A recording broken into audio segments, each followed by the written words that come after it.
يسعد أوقاتكم حبايبي، كيفكم؟ إن شاء الله تكونوا جميعا بألف صحة وعافية يا رب. معكم سهى من قناة بسكوتارت. لعشاق نكهة الليمون اليوم رح نحضر مع بعض كب كيك الليمون الهش.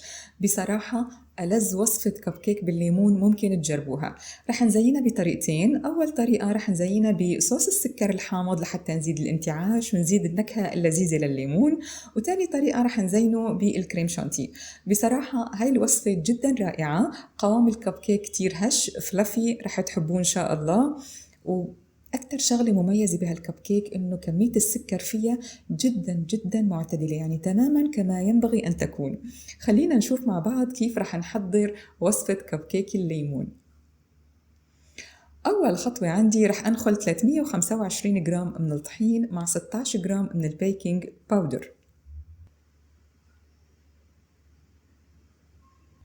رح ننخلهم مع بعض ورح نزيد عليهم رشة ملح صغيرة. طبعا مثل ما تعودتوا علي بكل فيديوهاتي بقلكن انه رشة الملح هي عبارة عن 8 معلقة صغيرة، وطبعا انا عم بستخدم معالق القياس. بقلبهم مع بعض ورح نترك هالخليط على جنب ونروح نشوف الزبدة والسكر. تاني خطوة رح أخفق 175 جرام من الزبدة الطرية. الزبدة لازم تكون بحرارة الغرفة، يعني بتطلعيها قبل بوقت من البراد. ورح نضيف عليها 150 جرام من السكر. أنا هون ما بقصد سكر بودرة، بقصد السكر العادي، ولكن تكون حبة السكر ناعمة، يعني سكر ناعم الحبيبات. رح نضيف عليهم كمان ظرف فانيليا. أنا بالنسبة لي ضفت رشة فانيليا لأن الفانيليا اللي عندي جدا مركزة. رح نخفق الزبدة مع السكر لمدة 10 دقائق لحتى تصير هشة وفلافي. طبعا ما بننسى انه نحن خلال هالعشر دقائق اللي عم نخفق فيها نوقف الخفاقة ونقشط الوعاء. بعد ما خلصنا الخفق رح نضيف 4 حبات من البيض. طبعا البيض حجم وسط ومنضيفه بالتدريج، يعني بيضة ورا بيضة. هذا الشيء طبعا له سبب، انه نحن لما خفقنا الزبدة مع السكر شكلنا جيوب هوائية بقلب الزبدة، فبالتالي لما نضيف البيض لازم نضيفها حبة ورا حبة حتى ما نخسر هالجيوب الهوائية اللي رح تتمدد بحرارة الفرن وتعطيني كب كيك هش.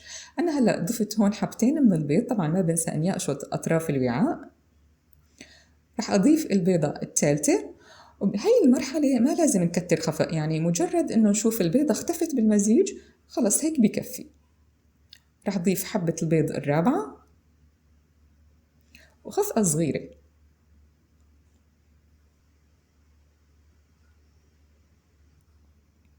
هلأ رح أضيف بشر ليمونة وعصير حبة ليمون. كمان رح أخفق وما بكتر خفق. بهي المراحل ما بنحتاج إنه نخفق لفترة طويلة، فقط حتى تندمج المكونات مع بعضها.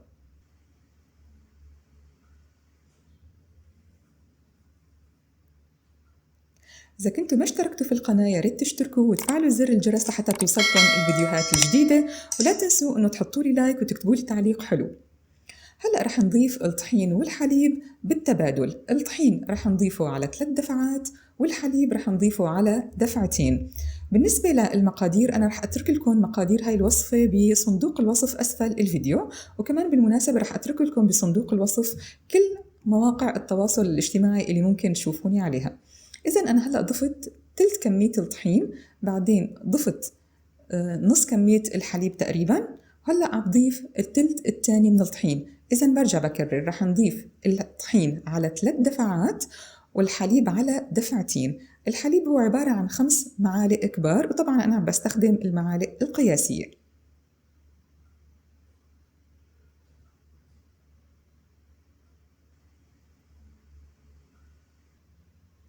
طبعاً بهاي الفترة ما بنكتر خفق مثل ما اتفقنا، فقط حتى تندمج المكونات. هلأ عم بضيف آخر كمية من الطحين اللي هو آخر تلت.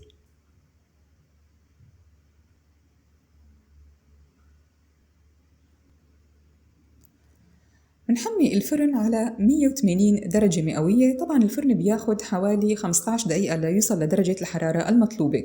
بهالوقت بنوزع الخليط على الأكواب الورقية، وتقريبا بياخد معنا كل كوب بحدود 50 جرام من وزن الخليط. رح نخبزه على الرف الأوسط من مدة 20 ل 25 دقيقة. بنشغل الشواية بآخر كم دقيقة ونختبره بعود كبريت مثل ما بنختبر أي كيكة عادية، بس تطلع بنحطها على رف شبكي لحتى تبرد. طبعا فينا نقدم الكب كيك سادة بدون أي شي، هو كتير لذيذ بحد ذاته.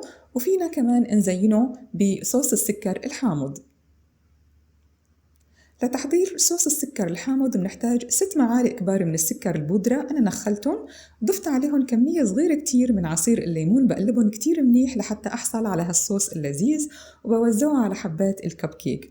وفينا نزينهم كمان بشريحة ليمون.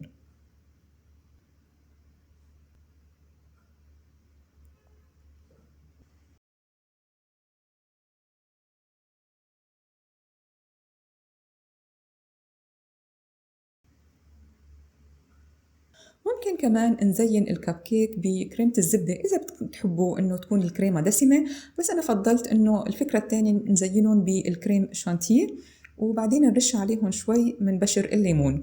هاي الوصفة بتعطيكي 16 حبة كب كيك، يعني ما شاء الله كمية منيحة. إن شاء الله تجربوها وتعجبكم. ولهاي الوصفة وغيرها من الوصفات المجربة ممكن تزوروا موقعي biscotart.com. باي.